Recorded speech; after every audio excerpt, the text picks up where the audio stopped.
Good morning, everyone. Good morning. Good morning, everyone. Good morning. May buntag sa mga Bisaya. So, let us have our Bible study or my Bible study, and then you can listen. You can also watch and listen. I'm still learning.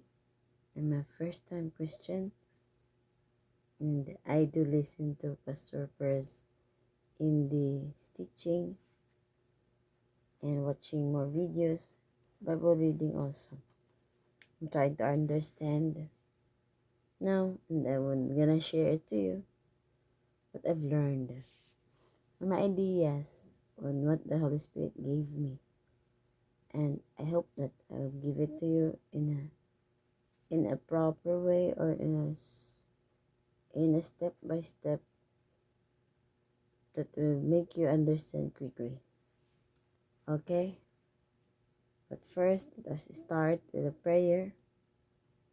Let us ask God for His presence and for His understanding, giving us wisdom. Let's pray. Father in heaven, thank you for today. Thank you for waking us up with our Bible, Father God. Allow us to understand your word. Make me read your gospel. Fill me with your Holy Spirit so that I can teach with fire, with understanding, with the fear of the Lord. Thank you, Father. May your presence be upon us and my viewers. Father God,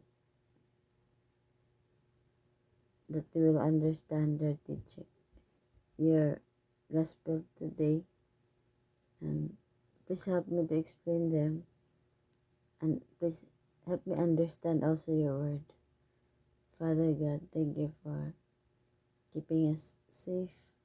Thank you for the protection.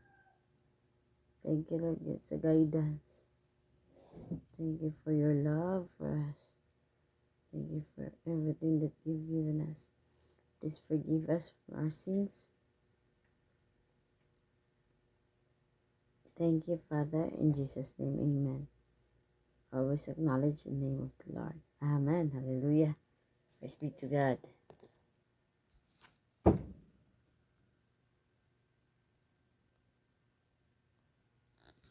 Let's continue. Okay. I have here my Bible, KJV. Parallel, it's English and Bisaya. So, kaway-kaway from Philippines, mga Bisaya. Actually, Kamayo ako tribe. So, but if you understand Bisaya, pwede Bisaya lah. Okay, I will read it in English and Bisaya also. Just a small 2 verses only. Let us read. My book is KJV and Bisaya, so medyo lisod ang English. Ani kay daw, mga daw, thy. Dirakan ko sa Bisaya. Let us read Ephesians chapter 4 verse 15 to 16. Ephesians chapter 4 verse 15 to 16. Okay, are there? Let's read it in English. But speaking the truth in love may grow up into him in all things, which is the head, even Christ. In Bisaya, hinunua, sumagasulti kita sa tinuod, diniyogan sa gugma, mga tubuon ta kita sa tanang paagi ngadto kang Kristo nga mao ang ulo. 16. Gikan kaniya ang tibuok lawas, ingon nga natakdo ug nasumpay pinagi sa matag usa ka lutahan nga gika padapat diha ni ana. Sumala sa paglihok sa tag sa kabahin magadawat sa iyang tinubuan sa lawas ayon sa pagtukod niini diha sa gugma. Agoy. Lord help me. In English, from whom the whole body fitly joined together and compacted by that which every joint supplieth according to the effectual working in the measure of every part, make it increase of the body unto the edifying of itself in love. So, then, the topic is here, ang espirituhanong panaghiusa. We are united as one. We have one Lord, one faith, one baptism, one God and Father of all, who is above all and through all and in you all. So, we have different religion nowadays. We have different pastors, prophets, teachers, apostles, evangelists, prophets, right? But we are called to serve God, one God.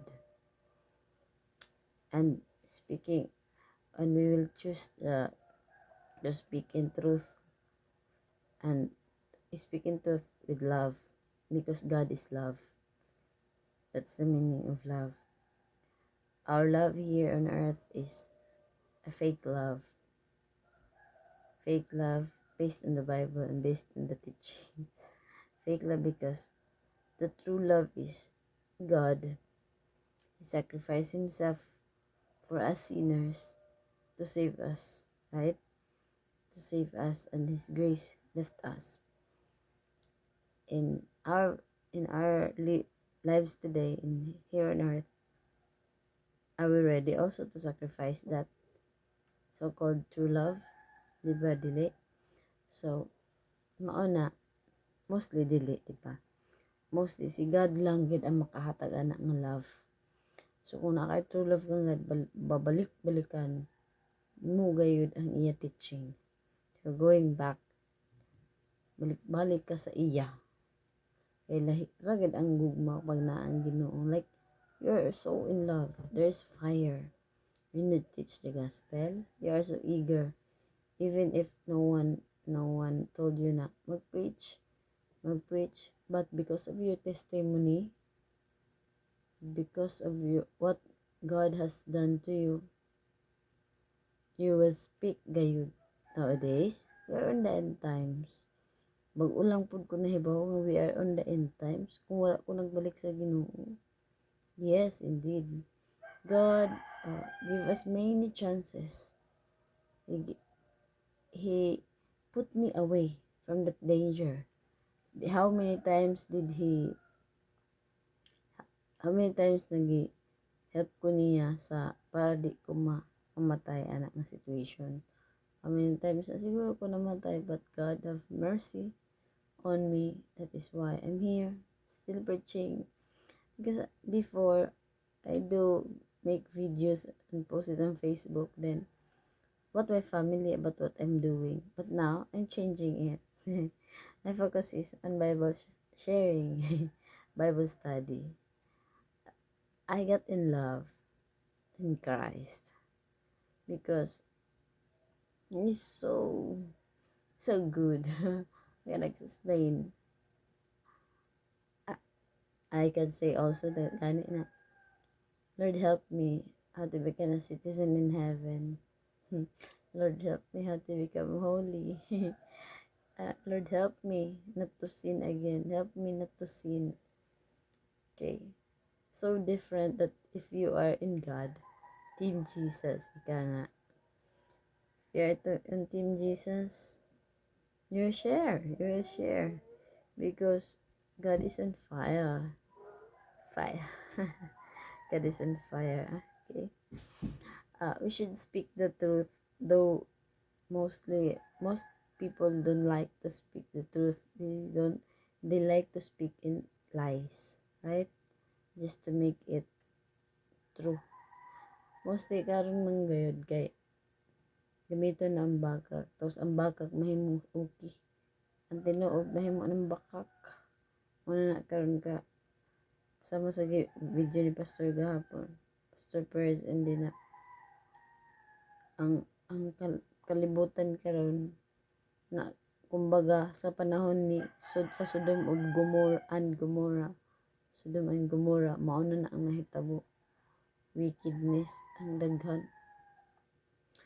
So, pag mag-wickedness na gani ang atong kalibutan, God's wrath is coming to the world. That is why we need to be prayerful. Repent from our sins. Repent. Always come to Christ and pray. Read your Bible. Because kana na makatabang sa imo. Mas maayo gid na magkinabuhi kita in truth, because truth, and then my love sa isang matag tao. Kay kung naano man gud ta sa Christianity, ang ato i-win ang souls, dili kung ang arguments. So magtanaw kita sa tao nga wala pa na born again, maluoy kita sa iyang soul nga tana Lord na ay sa imong butangan nga sa imo sa heaven kung siya mamatay. Mao ang ato purpose is mag-speak sa iya, mag-speak ng truth based on the Bible. Even I, bisan ako lang mga learning ang uban, kay ako mga learning gikan sa mga teaching sa Bible ni Pastor Press, sa wisdom gihatag ng Holy Spirit. So, speaking in truth, because God is truth, God is love. He is the truth. Si Christ, di ba? Did you know that Jesus is one? Jesus, God, Holy Spirit are one, di ba? If you read the Bible, but in different religion, God is different. Jesus Christ is different. Holy Spirit is different. For me, mas present syempre si God manggihapon na. Ang Holy Spirit, why? When I pray, focus to God, focus good. My head will be just like this. Mura ko mulutaw, mura ko muliad na. Pag dihugan ka ng Holy Spirit, di ka pugong, maluya ka, bugat siya, musod siya, malawas. Then, He will give you wisdom. He will help you. And He will heal you. If you read Bible, God's words is a healing also. If you want to add on, so you can read your Bible and you can share it to me. You can comment also. So that will be all. Thank you for watching, guys. Love you.